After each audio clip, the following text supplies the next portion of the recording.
1.27. This morning we're talking about family and family life. And now Danielle Barnes is going to tell us about a book she's just read called Birth Order by Linda Blair. So what's the book about, Danielle?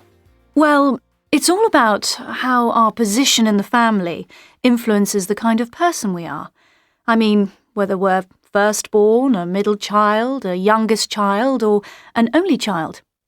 Linda Blair argues that our position in the family is possibly the strongest influence on our character and personality. So tell us more about this, Danielle. What about the oldest children in a family, the firstborn? Well, firstborn children often have to look after their younger brothers and sisters, so they're usually sensible and responsible as adults. They also tend to be ambitious, and they make good leaders. Many US presidents and British prime ministers, including, for example, Winston Churchill, were oldest children. On the negative side, oldest children can be insecure and anxious. This is because when the second child was born, they lost some of their parents' attention, and maybe they felt rejected. That's all very interesting.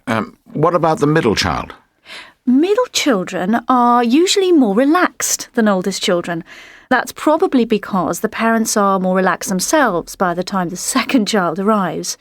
They're usually very sociable, the kind of people who get on with everybody, and they're also usually sensitive to what other people need.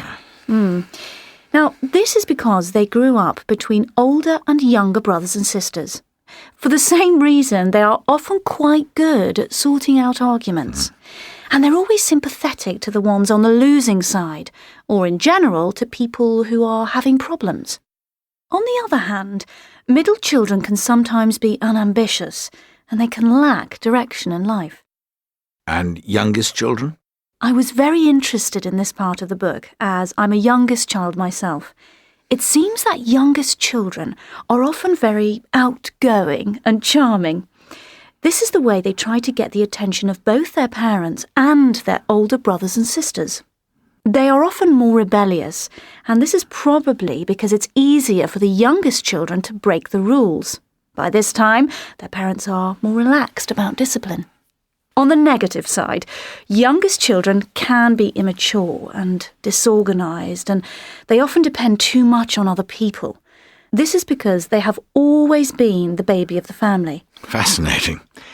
And finally, what about only children? Only children usually do very well at school because they've a lot of contact with adults.